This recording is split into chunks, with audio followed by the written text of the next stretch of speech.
Aujourd'hui, je vais vous partager quelque chose qui m'est arrivé pendant mon séjour aux Pays-Bas.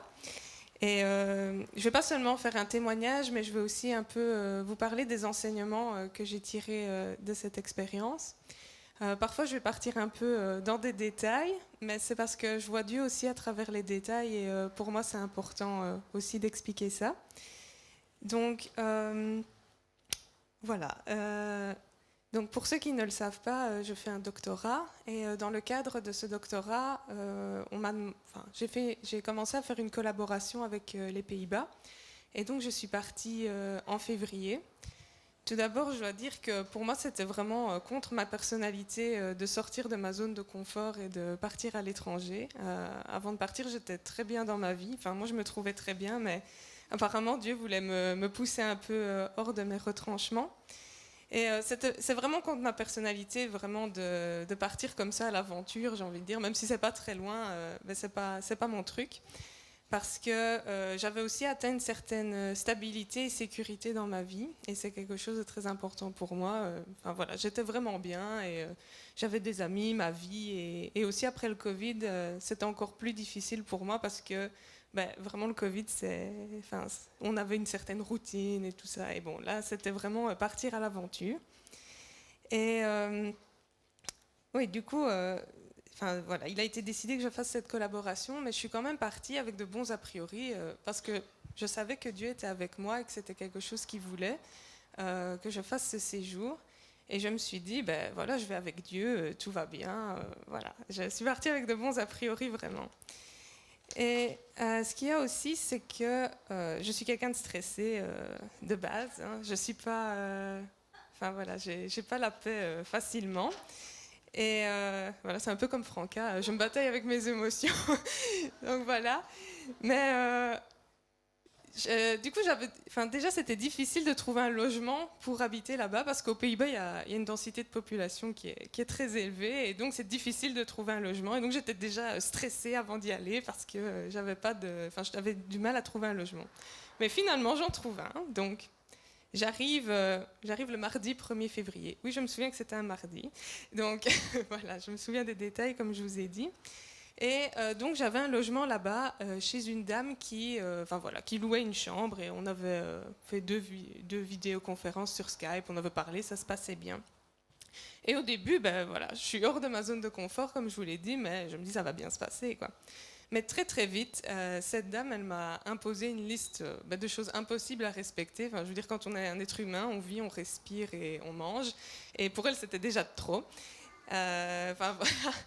Je vais vous donner, pardon, quelques exemples de ce qu'elle m'a fait. C'est pas pour vous, voilà, c'est pour vous dire un peu à quel point, elle était quand même perturbée. Elle m'a dit, oui, tu fais trop de bruit quand tu verrouilles et tu déverrouilles les portes. Enfin, ça, c'est un reproche que j'ai jamais entendu de ma vie. Elle m'a imposé des horaires pour faire ma lessive, mais c'était quand je travaillais, donc je savais pas. Enfin, je l'ai faite, hein, mais je savais pas faire ma lessive. Elle bougeait mes affaires. Elle m'a dit oui, tu dois venir faire ta vaisselle à 20h et pas avant, pas après. Elle voulait mon horaire à la minute. Enfin, vraiment des trucs fous comme ça, quoi. Enfin, on sait pas vivre comme ça. En fait, je devais être un meuble payant, je crois, pour elle. Donc voilà. Et très très vite quand je suis arrivée, donc je suis arrivée mardi, dimanche elle me dit tu dois trouver un autre logement. Mais moi j'étais déjà en train de chercher parce que vous voyez bien que c'était pas possible de vivre comme ça. Et mais c'était très très stressant pour moi. C'était vraiment une situation d'insécurité parce que comme je vous l'ai dit, c'est difficile de trouver un logement là-bas. Et en plus, elle voulait chercher un logement pour moi. Hein, donc, je crois qu'elle aurait trouvé le premier taudis et elle m'aurait mis dedans. Mais voilà. C'était vraiment quelque chose de difficile. Et aussi, pour moi, c'est très difficile de ne pas me sentir à l'aise, de ne pas avoir de foyer et tout ça. Et je vais vous partager un peu quelque chose de difficile pour moi. C'est qu'en fait, ça remonte même à l'enfance, cette situation d'insécurité par rapport que j'ai besoin d'un foyer et tout ça, parce que en fait mon père c'était quelqu'un de violent, qui a jamais été gentil, et il a toujours instauré en fait un climat d'insécurité qu'il entretenait même, j'ai envie de dire, voilà, il voulait pas que je sois tranquille, et c'était quelqu'un qui m'humiliait tout le temps. Et donc pour moi, avoir un foyer, un endroit où être bien et en sécurité, c'était quelque chose vraiment d'important. Et le premier enseignement que j'ai tiré déjà dans cette situation, c'est que Dieu veut être mon foyer. Et j'ai vraiment eu que oui, c'était Dieu qui était ma sécurité, mon rempart et mon refuge. Et parfois, on s'appuie sur certaines choses dans notre vie en se disant, oui, là, je suis en sécurité, je suis tranquille. Mais en fait, peu importe les circonstances, même si elles semblent négatives, c'est Dieu qui est notre refuge et notre appui. C'est sur lui qu'on doit s'appuyer, c'est lui qui est notre sécurité et pas les circonstances extérieures. Et d'ailleurs, tu peux mettre, Alex, Jean 14, 23, parce que c'est un verset qui illustre vraiment ça. C'est que donc, Dieu veut être notre foyer. Donc Jésus lui répondit, « Si quelqu'un m'aime, il gardera ma parole et mon Père l'aimera. Nous viendrons à lui et nous ferons notre demeure chez lui. » Et donc, Dieu fait sa demeure en nous, mais il veut aussi qu'on demeure en lui. Et ça, c'est vraiment le premier enseignement que j'ai tiré. Bon, j'y pensais quand j'étais dans cette situation précaire, mais c'est vraiment après que j'ai réfléchi là-dessus. Hein. Je vais pas vous faire genre, oui, c'était facile. Non, c'est après que j'ai vraiment réfléchi là-dessus. Et autre chose que j'aimerais partager avec vous, c'est que c'est quand même important, même au sens physique, de conquérir du terrain et de s'affirmer. Parce que si je peux partager autre chose qui m'est arrivé il y a quelques années, donc c'était quand j'étais encore dans mon master et j'avais un logement à Jean-Blou, je faisais mes études, où je fais toujours mes études d'ailleurs. Mais en fait, j'avais loué un logement là-bas. Il m'arrive toujours des trucs avec les logements apparemment. Mais du coup, je louais un logement et il y avait une personne à l'étage qui louait un studio et qui avait son propre studio, son logement séparé. Et cette personne a commencé à vouloir utiliser ma salle de bain. Et alors qu'elle avait sa propre salle de bain. Et je lui disais, non, c'est ma salle de bain, toi, tu as ta propre salle de bain et tout. Et pour moi, c'était une illustration d'un combat spirituel, en fait.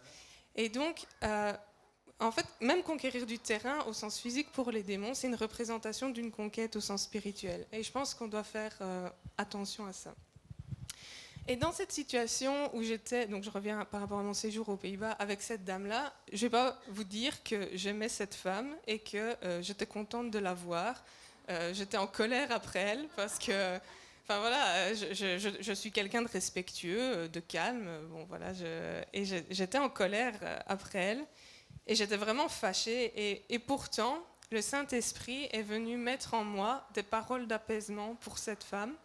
Et quand je lui parlais et que j'ouvrais ma bouche, je sentais vraiment que c'était Dieu qui prenait le dessus pour lui parler et pour l'apaiser. Parce que je pense que Dieu voulait que je lui rende témoignage aussi de ma foi. Elle avait quelque chose de très sombre spirituellement.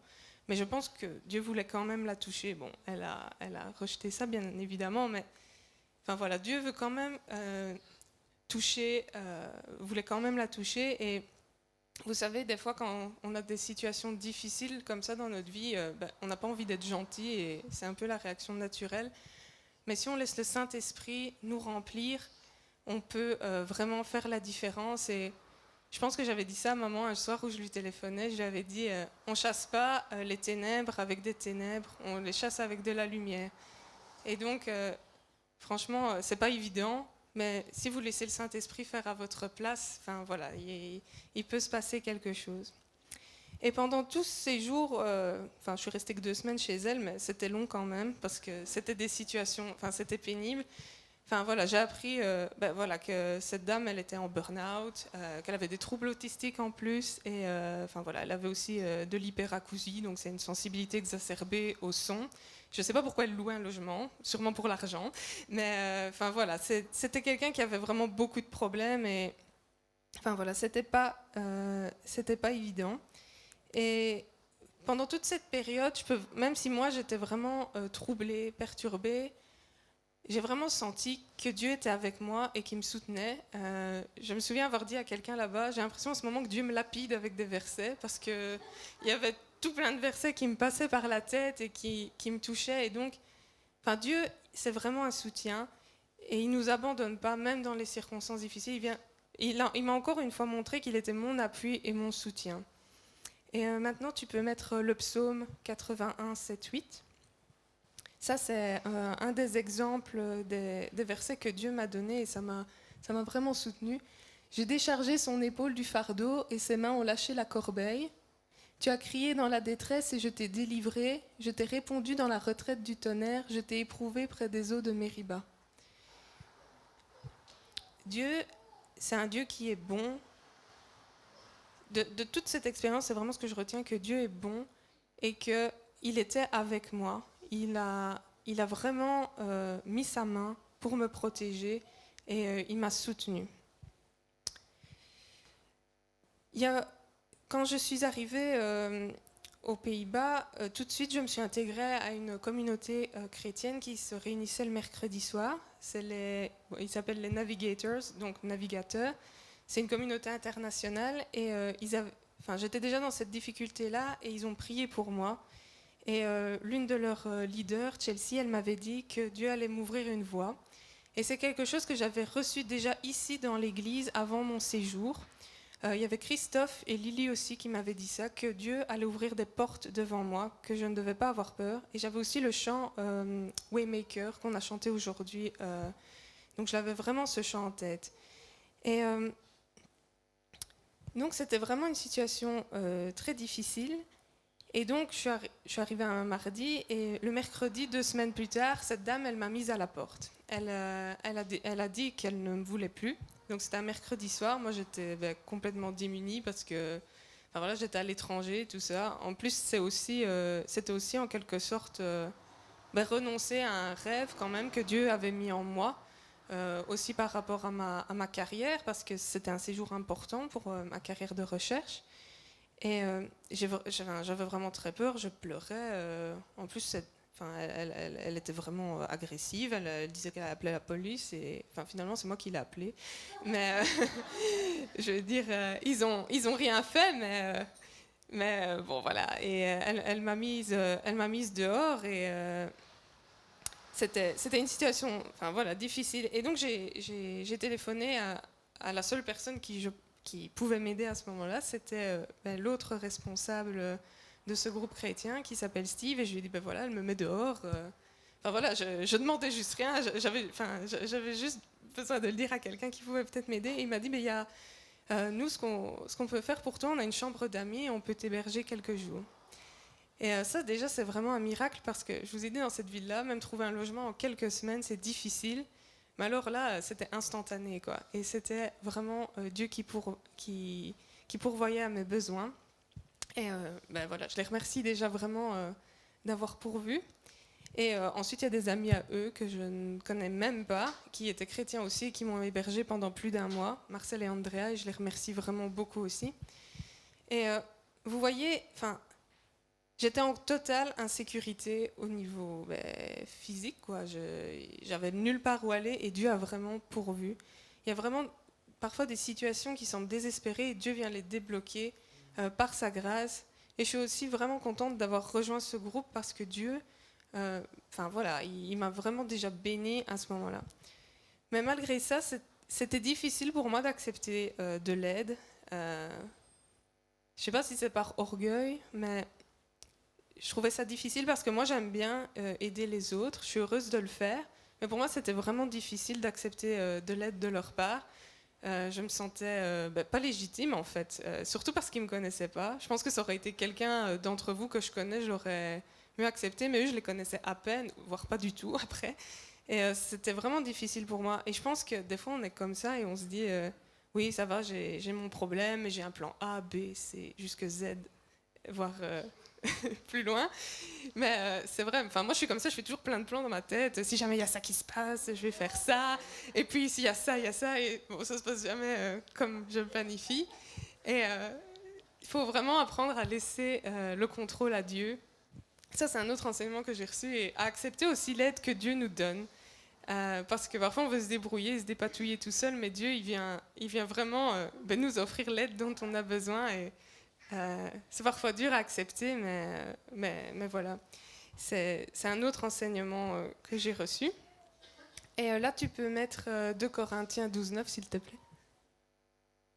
Et c'est un verset dont on a parlé aussi ce mardi lors de la réunion de prière. C'est Sandra qui avait parlé de ça, je pense. Ma grâce te suffit car ma puissance s'accomplit dans la faiblesse. Et après, il y a la suite, mais c'est surtout cette partie-là qui est importante. Dieu vient vraiment nous toucher de sa grâce dans les moments difficiles et où on est faible. Et malgré le fait que maintenant j'étais en sécurité dans un logement, donc tout allait bien, eh ben, j'ai eu un contre-coup terrible et j'ai commencé à stresser et à me dire oui, il faut que je rentre enfin, je me disais je dois rentrer en Belgique, ça va pas, je me sentais vraiment mal. Et j'ai même commencé à faire une crise d'angoisse parce que je me disais, enfin voilà, j'avais vraiment le contre-coup de ce que j'avais subi la semaine précédente. Et j'étais vraiment, oui, je me sentais vraiment mal et j'ai fait une crise d'angoisse et je me souviens que c'était difficile parce que ma maman elle travaillait à ce moment-là donc je pouvais pas l'appeler pour qu'elle m'aide. Je crois que Christophe il n'était pas disponible non plus et donc j'étais dans ma voiture, j'étais vraiment mal. Enfin, je conduisais pas mais voilà, j'étais vraiment très mal et j'ai téléphoné à Stéphane en fait et que je remercie aussi beaucoup. Et il a vraiment dit les mots qu'il fallait, en fait. Ça venait vraiment de Dieu. Il m'a dit que je devais arrêter de m'agiter, en fait. Que quand on était dans l'œil du cyclone, il fallait juste lâcher prise et que quand on est dans un filet, plus on bouge, plus on s'empêtre dedans. Et donc, il m'appelait vraiment à être calme. Et je dois dire que ça m'a vraiment calmée, quoi, parce que je sentais vraiment que ça venait de Dieu. Et aussi, ce qu'il m'a dit, c'est que c'est dans la. Enfin, il m'a dit oui, tu connais l'histoire de Joseph, il est passé de la prison au palais. Et en fait, c'est vraiment ce qui s'est passé parce que chez cette femme-là, j'étais vraiment en prison, honnêtement. Je souhaite à personne de vivre avec une femme pareille. Et après, j'ai. Mais je crois qu'elle voulait personne pour vivre avec elle non plus. Donc. Et, après, j'ai eu. Donc, après avoir été hébergée par ces personnes qui sont devenues mes amies, j'ai eu un appartement et ça répondait vraiment précisément à une prière que j'ai faite à Dieu. Et donc Dieu a vraiment pourvu. Je suis vraiment passée de la prison au palais, quoi, parce que je suis passée de cette petite chambre que j'avais à un appartement et je remercie Dieu pour ça. Et oui, ça me fait penser au témoignage d'Emma qui a eu ce matin, que tu dis que tu n'as pas de logement. Comme tu vois, Dieu peut pourvoir. Donc je pense que ce qu'il a fait pour moi, il peut le faire pour toi aussi. Et autre chose que Stéphane m'a dit qui m'a vraiment marqué, c'était aussi de se contenter de peu. Parce qu'en fait, on est tellement habitué à avoir certaines choses dans notre vie, une certaine sécurité financière, parce qu'on a un emploi, un certain confort de vie, des personnes sur qui on peut compter. Et on est habitué à ces choses-là, et parfois on veut toujours plus.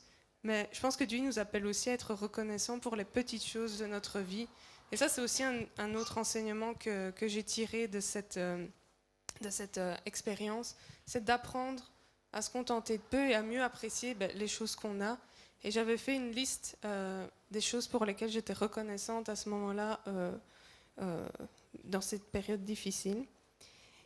Et enfin voilà, je suis passée par toutes sortes de sentiments, mais à un moment j'étais même en colère après Dieu, et je le dis honnêtement, parce que en fait j'avais l'impression qu'il m'avait dit oui vas-y, c'est bon, va là-bas, et après que je me retrouvais dans cette situation-là, j'avais l'impression que Dieu m'avait trahi, honnêtement, parce que je me disais ouais, tu me dis d'aller aux Pays-Bas, et au final voilà ce qui se passe dans ma vie. Et en fait, donc j'étais chez ces chrétiens qui m'ont hébergée, et en fait donc j'étais sur le bureau, là j'étais en train de m'énerver toute seule, et il y avait un marque-page en cuir sur le bureau, et je l'ai pris, et en fait dessus il y avait Jérémie 29:11 que tu peux afficher. Car je connais les projets que j'ai formés sur vous, dit l'Éternel, projets de paix et non de malheur, afin de vous donner un avenir et de l'espérance. Et donc, à ce moment-là, je me suis dit, oui, c'est une période difficile pour moi, je comprends pas, mais Dieu est avec moi.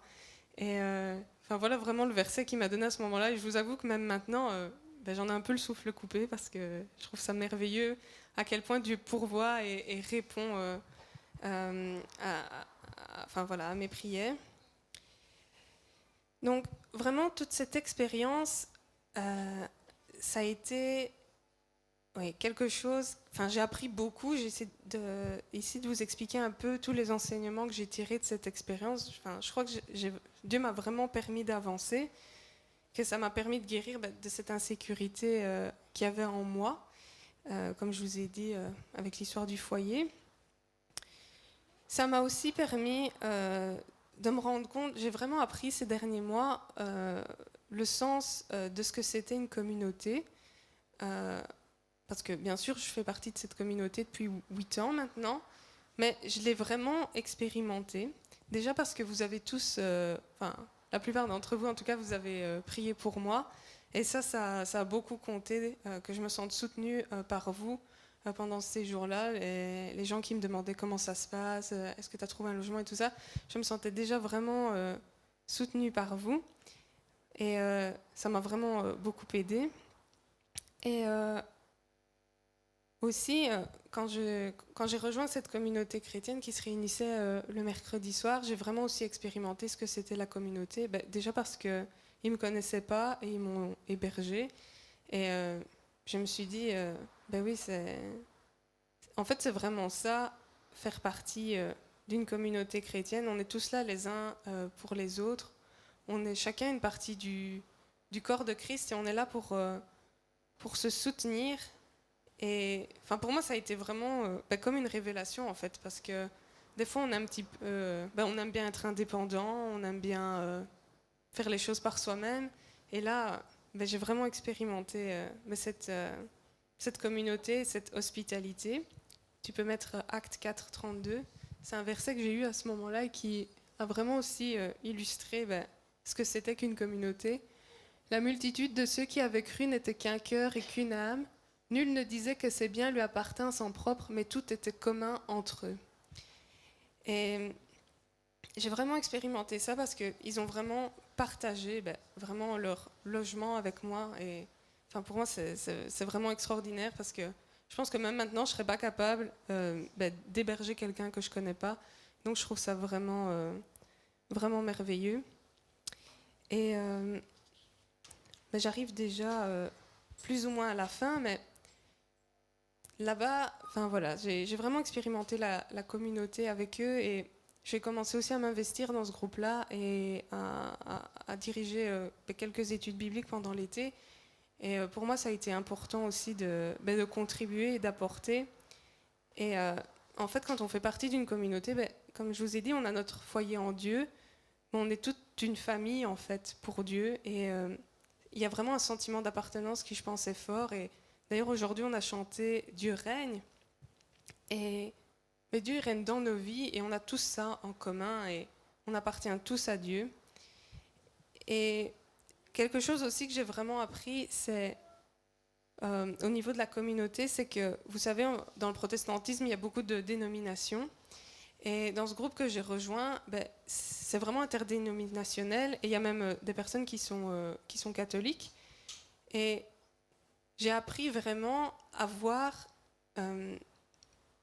j'ai envie de dire où Dieu était dans chacune de ces personnes et à m'ouvrir, on va dire, à toutes ces dénominations et aussi à m'ouvrir à toutes ces cultures qui venaient de pays différents. Et je pense que c'est quelque chose que Dieu veut qu'on fasse aussi, c'est qu'on s'ouvre les uns aux autres, pas seulement dans notre dénomination, dans notre pays ou quoi que ce soit, mais vraiment à toutes ces cultures qui ont toutes quelque chose de beau et aussi, dans toutes les dénominations, il y a quelque chose de beau. Et au final, on est tous créés à l'image de Dieu et on a tous quelque chose, on a tous un potentiel pour Dieu et on est tous beaux pour Dieu. Et voilà, c'est un peu ma contribution. Je pense que j'ai vraiment grandi. Je pense que j'ai vraiment grandi avec cette expérience. Enfin, voilà, ici, j'ai essayé de prendre du recul par rapport à ça, de vous expliquer un peu tous les enseignements que j'avais tirés. Et voilà, des fois, on a des circonstances difficiles et on ne comprend pas pourquoi. Mais Dieu, il est vraiment là. Et je vais terminer en disant qu'avant que je parte, maman, elle m'a offert ce carnet que vous voyez là. Et dessus, il est écrit, ben oui, je vais le rajouter du coup, je ne sais pas si je t'avais mis celui-là, Matthieu 10, 31, si tu veux bien, merci. Et en fait, sur ce carnet, il est écrit, je vais attendre le verset.